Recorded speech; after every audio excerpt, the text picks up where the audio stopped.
সবাইকে শুভেচ্ছা আমার কথা শুনবার জন্য।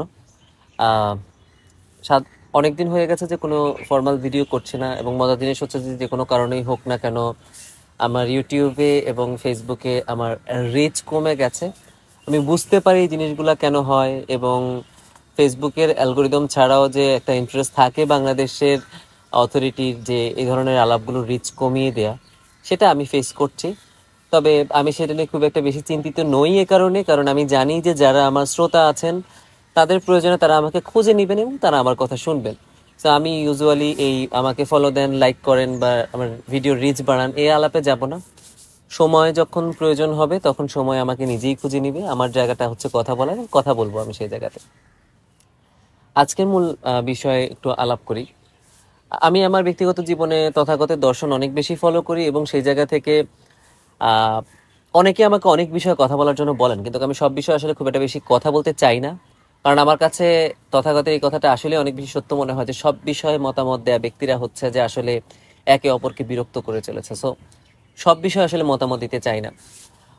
পাহাড়ে পর্যটন নিয়ে খুব রিসেন্টলি বেশ কয়েকটা ঘটনা ঘটছে ফেসবুকের মধ্যে, আমি দেখতে পাচ্ছি, এবং আমি চুপচাপ আছি এই জায়গাতে, কারণ আমার আসলে এখানে তেমন একটা কিছু বলার নেই। এখানে পক্ষের বিপক্ষের যুক্তি উঠে আসছে।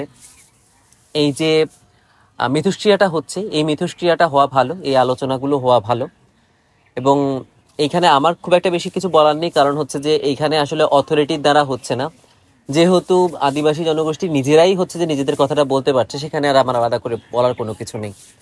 এবং এখানে এক ধরনের প্রতিবাদ এবং এখানে এক ধরনের প্রতি উত্তরের বিষয় আছে। এই মিথস্ক্রিয়াটা আসলে হওয়া খুব বেশি প্রয়োজন, আলাপগুলো হওয়া প্রয়োজন। সেই আলাপটা কতটুকু যৌক্তিক কতটুকু অযৌক্তিক হতে পারে আমরা সেটা নিয়ে আলাদাভাবে চিন্তা ভাবনা করতে পারি। তবে পর্যটন বিষয়টা আসলে খুব কি বলবো যে সব সময়ের জন্যই একটা চিন্তার বিষয়। এবং আমরা দেখতে পাচ্ছি যে বর্তমান সরকার, যারা বর্তমানে অন্তর্বর্তীকালীন সরকার আছে, সেই সরকার প্রধানের পক্ষ থেকে বা বর্তমান সেনা প্রধানের পক্ষ থেকে পার্বত্য চট্টগ্রামের বিষয়ে যখনই কথা উঠে এসছে তখনই পর্যটন বিষয়টাকে ওনারা অনেক বেশি গুরুত্ব আরোপ করেছেন।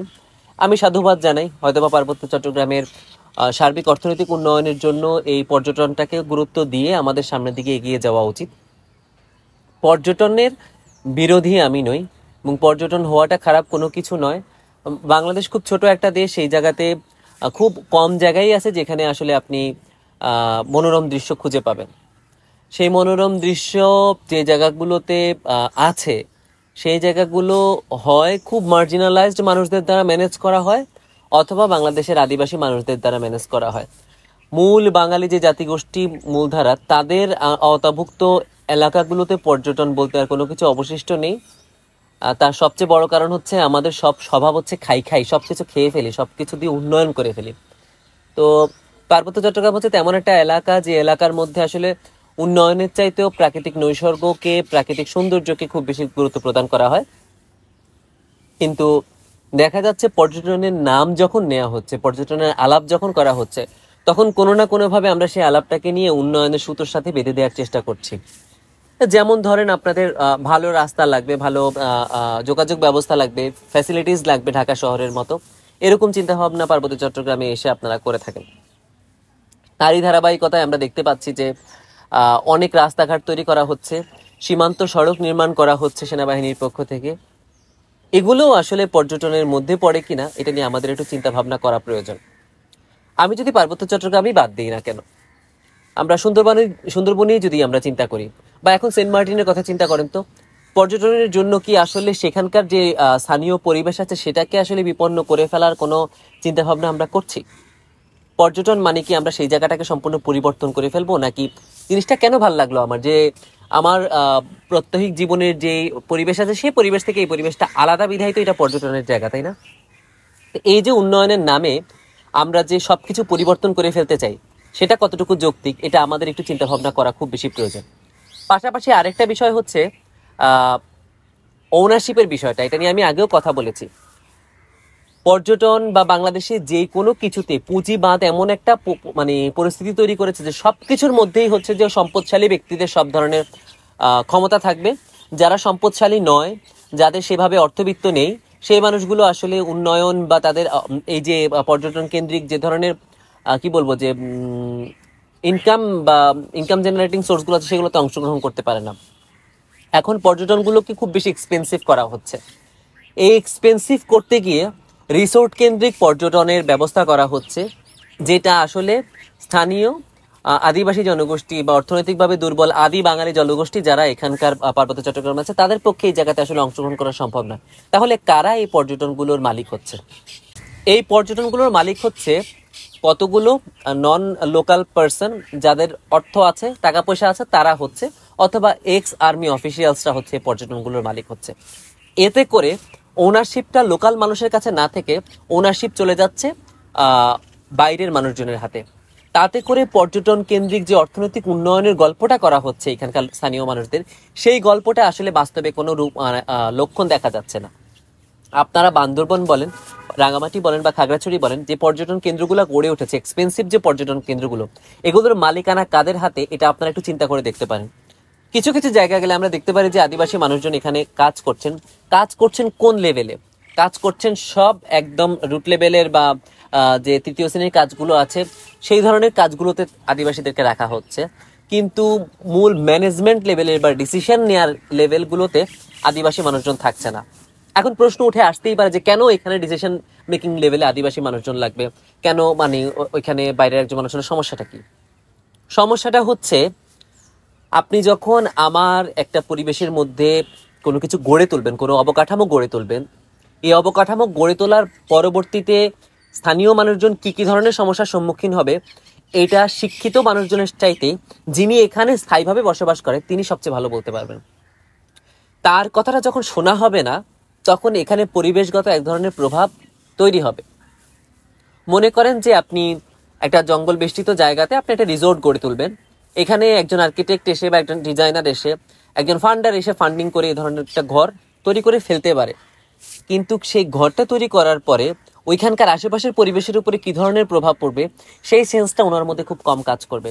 ওইটা স্থানীয় একজন মানুষই বলতে পারবে যে হ্যাঁ, আপনি যদি এখানে এই ধরনের একটা ঘর তৈরি করেন, এখানে যদি এত ডেসিবেল সাউন্ড উৎপাদন হয়, সেই সাউন্ডের কারণে এখানকার জীববৈচিত্র্য এইভাবে ধ্বংস হবে। ঢাকা শহরে আপনারা কোনো কাক খুঁজে পান এখন আর? বা কোনো পাখি, কোনো পারিযায়ী পাখি ঢাকা শহরে পাওয়া যায় এখন আর? আমরা ডেভেলপমেন্ট করতে করতে এমন ডেভেলপমেন্ট করেছি যে আমাদের আসলে এই জিনিসগুলো এখন আর পরিবেশের সাথে আমাদের আর কোনো কানেকশন নেই। আমার পিছনে যে কাজগুলো দেখতে পাচ্ছেন, ঢাকা শহরে এই ধরনের পরিবেশ খুঁজে পাওয়া যায়? বা আমি উন্মুক্ত একটা জায়গায় বসে এই ভিডিও তৈরি করছি, শব্দহীন একটা এলাকা খুঁজে পাওয়া যায়? সমস্যাটা এখানেই যে লোকাল মানুষের কাছে যদি আপনি ওনারশিপ না রাখেন, জীববৈচিত্র্যটা ধ্বংস হয়ে যায়, পরিবেশটা নষ্ট হয়ে যায়। আপনাদের একটা বিষয় মাথা রাখা লাগবে, আদিবাসী জনগোষ্ঠীর সেন্সগুলো আপনারা বোঝায় যে আপনারা তো বলেন কথাগুলো যে আমরা আদিবাসী, ওরা আদিবাসী না, ওরা উপজাতি, ওরা যাই হোক না কেন ওদের জীবনের একটা আলাদা সিস্টেম আছে। সেই সিস্টেমটা হচ্ছে তারা পরিবেশের সাথে মিলেমিশে বেড়ে ওঠে। আমাদের যেখানে পরিবেশ থেকে নেয়ার এক ধরনের চাহিদা থাকে বাঙালিদের, আদিবাসীদের সেই জায়গাতে আসলে একটু উল্টা চিন্তা ভাবনা। তারা চিন্তা করে তাদের পরিবেশের কাছে দেয়ার আছে, তাদের কর্তব্য আছে। ঠিক সেই সেন্স থেকে কিন্তু জমি চাষের বিষয়টা আসলে চলে। কারণ আমরা একই জমিতে কিভাবে বছরে 3 বার ফসল ফলাতে পারবো সেই চিন্তা করলেও আদিবাসীরা চিন্তা করে এই জমিটাকে আমি লম্বা সময়ের জন্য কিভাবে বাঁচিয়ে রাখবো, এই জন্য 3 বছরে একবার ফসল ফলায়। আর আমরা সেটাকে আইডেন্টিফাই করি যে জমিগুলো নষ্ট হচ্ছে, এই জমিগুলোর দিয়ে কোনো কাজ হচ্ছে না। বিষয়টা মোটেও তা না।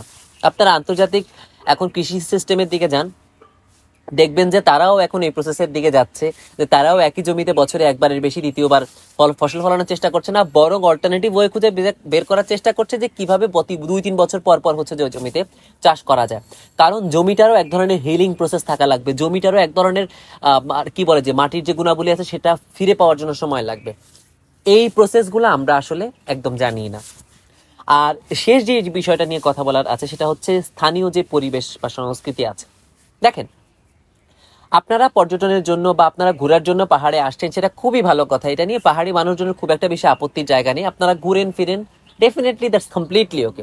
ঘুরতে এসে আপনারা কি করেন? আপনাদের চিপসের প্যাকেট, আপনাদের কন্ডোমের প্যাকেট, আপনাদের টিস্যুর প্যাকেট, আপনাদের খাবারের প্যাকেট, আপনাদের বোতলের ঢাকনা। একটা গাছ দেখছিলাম বেড়ে উঠছে, সেই গাছের মাঝখানে একটা বোতল দেখে অবাক লাগলো যে গাছটা বোতল পেঁচিয়েই বেড়ে উঠছে। বোতলটা কে ফুললো? এখানকার যে স্থানীয় আদিবাসী মানুষজন আছে তাদের দারিদ্রতার লেভেল এমন পর্যায়ে যে তারা আসলে পানির বোতল কিনে পানি খায় না, তারা লোকাল পানি খায় যেখানে পানিটা আছে। এই যে আপনারা এসে পরিবেশ নষ্ট করছেন, এটা নিয়ে আপনাদের কোনো চিন্তা ভাবনা নেই। আপনারা এসে ঘোরার জন্য ঘুরে চলে যাচ্ছেন, কিন্তু এই জায়গাটার কি হবে এটা নিয়ে আপনাদের কোনো চিন্তা ভাবনা নেই। আরেকটা আলাপ হচ্ছে, আপনি যখন কোথাও একটা ঘুরতে যান, কারো একটা বাসায়, কোনো একটা আত্মীয়র বাসাতে, আপনি কি চিন্তা করেন যে তাদের বাসার যে এটিকেটস গুলো আছে, তাদের বাসার যে নিয়মগুলো আছে, সেগুলো আপনারা মেনে তারপরে চলবেন, সম্মানটা বজায় রাখবেন? কিন্তু আপনারা কি সেটা আসলে এখানে এসে বজায় রাখেন? যে ধরনের শব্দ দূষণ করেন, এক বান্দরবনের রাস্তা দিয়ে, সাজেকের রাস্তা দিয়ে আপনারা যাওয়ার সময়, মানে কি বলবো, যে বান্দরের ছাওয়ার মতো, কুত্তার ছাওয়ার মতো আপনারা কেইকে করে চিল্লাইতে থাকেন। এটা কি কোনো পরিবেশ? আপনার নিজের বাসার মধ্যে আপনি এটা করবেন, বা আপনার এলাকার মধ্যে যদি কেউ গাড়ি নিয়ে গিয়ে এরকম চিল্লাচিল্লি করে, আপনার নিজের কাছে ভালো লাগবে? এটা তো কতগুলো মানুষের থাকার জায়গা, তাই না? এইখানে এসে যে পরিবেশটা আপনারা তৈরি করছেন, যে পরিবেশের ধ্বংসটা করছেন, এটা কি আসলে আপনার নিজের জায়গায় আপনি করবেন? আপনারা পিকনিক করতে আসতেছেন, ভালো কথা, আপনারা ঘুরতে আসতেছেন, ভালো কথা, আই ডু অ্যাপ্রিসিয়েট, কিন্তু আসলে উচ্চস্বরে এই শব্দগুলা করা বা গান বাজনা বাজানো খুব বেশি দরকার কি? এটা আমাদের একটু চিন্তা করা দরকার। পাশাপাশি স্থানীয় যে জনগোষ্ঠীর জীবনযাত্রা আছে, বা স্থানীয় যে জনগোষ্ঠীর জীবন যাপনের যে সিস্টেমটা আছে, সেটা আসলে আমরা কতটুকু শ্রদ্ধা করতে পারি?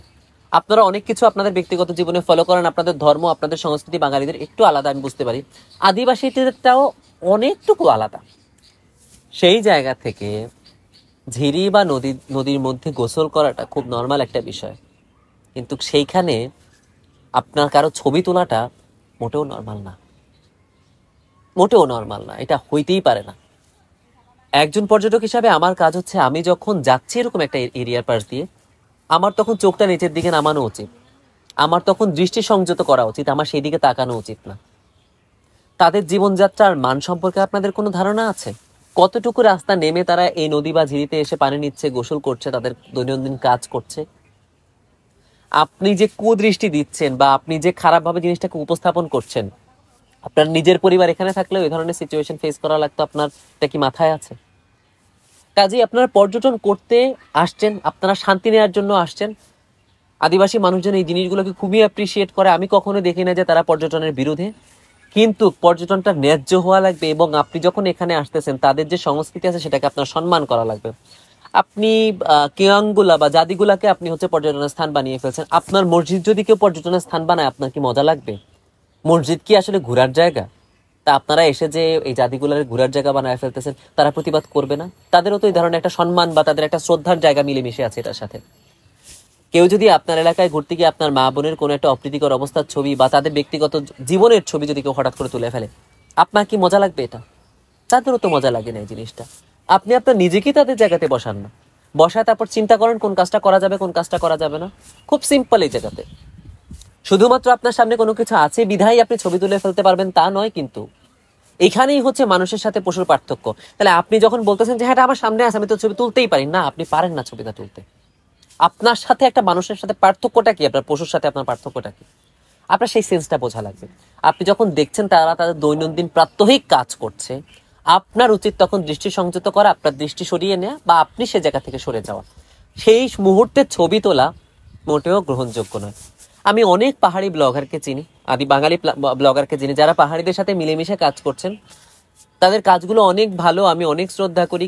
তাদের সাথে পাহাড়িদের সম্পর্কটা অনেক অন্তরঙ্গ, আমি সেটাও অনেক বেশি শ্রদ্ধা করি। এবং যার কারণে পাহাড়িরা তাদেরকে তাদের রান্নাঘর বা বেডরুম পর্যন্ত অ্যাক্সেস দিচ্ছেন, সেটাও আপনাদের আন্তরিকতা সম্পর্কের জায়গায়, সেই অ্যাক্সেসটা অনেক ক্ষেত্রে আমারও আছে। কিন্তু সেই মুহূর্তগুলার ভিডিও করা, সেই মুহূর্তগুলার ছবি তোলা, আপনারা একটু চিন্তা ভাবনা করে দেখবেন। আপনি যে জিনিসটা সৎ উদ্দেশ্য নিয়ে করছেন, সেই সৎ উদ্দেশ্যটা আসলে আপনার যারা ভিউয়ার্স, আপনার যারা শ্রোতা বা আপনার যারা দর্শক, তারা কিভাবে রিড করছে, এটা আপনাকে বোঝা লাগবে। আপনি হয়তোবা একজন জুম চাষি মায়ের বাচ্চার ঘুম পাড়ানোর ভিডিওটা করছেন খুবই সরল মনে, এবং আপনার নিজের মধ্যে হয়তোবা কোনো খারাপ চিন্তা ভাবনা নেই। যারা শ্রোতা তারা জিনিসটাকে খুব বাজেভাবে রিড করছে, এটা আপনাকে মাথায় রাখা লাগবে।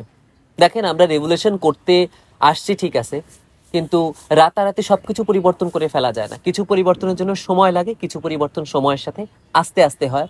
সমাজকে আগে প্রস্তুত করেন, তারপরে এই ধরনের রেগুলেশনের কাজ করেন, সেটা ভালো লাগবে। সবাইকে শোনার জন্য ধন্যবাদ। আমার এই আলাপগুলো মূলত আমার বাঙালি বন্ধুদের জন্য। এবং আপনাদেরকে আরেকটা বিষয় বলে রাখি, যে আপনারা যারা পর্যটন করতেই এলাকাগুলোতে আসেন, তারা মাথায় রাখবেন যে এখানকার স্বাস্থ্য ব্যবস্থা কি, এখানকার শিক্ষা ব্যবস্থা কি, এখানকার ডেইলি যে নিউট্রিশন আছে খাদ্যে, সেই নিউট্রিশনগুলো তারা ঠিকমতো পাচ্ছে কিনা, এবং এই পর্যটনকে ঘিরে যে ধরনের রোগ জীবাণু ছড়াচ্ছে, পাহাড়ের মধ্যে, তার জন্য কিন্তু প্রপার কোনো সিস্টেম নাই। এসআরএইচআর নিয়ে কাজ করার মতো প্রপার কোনো সিস্টেম নেই। পর্যটন থাকলেই পর্যটনকে কেন্দ্র করে আশেপাশে কিছু রোগ জীবাণু ছড়ানোর ঘটনা কিন্তু খুবই স্বাভাবিক। এগুলো হয়তো আমি এখন ভিডিওতে বলে নতুন ধরনের বিতর্ক উঠে আসবে। ঠান্ডা মাথায় চিন্তা করবেন, ঠান্ডা মাথায় ভেবে দেখবেন, এই ধরনের ভায়োলেন্সে কিন্তু আমাদের পাহাড়ে এখন ঘটছে। আপনাদেরকে সচেতন হওয়া লাগবে। পর্যটন ডেফিনেটলি করবেন, কিন্তু সেটা স্থানীয় যে মানুষগুলো আছে সেই মানুষগুলোর ওনারশিপ এনশিওর করার চেষ্টা করেন। স্থানীয় যে মানুষগুলো আছে সেই মানুষগুলোর সংস্কৃতি, ভাষা, ধর্মকে শ্রদ্ধা করা নিশ্চিত করে তারপরে আপনারা করেন। সবাইকে শোনার জন্য ধন্যবাদ।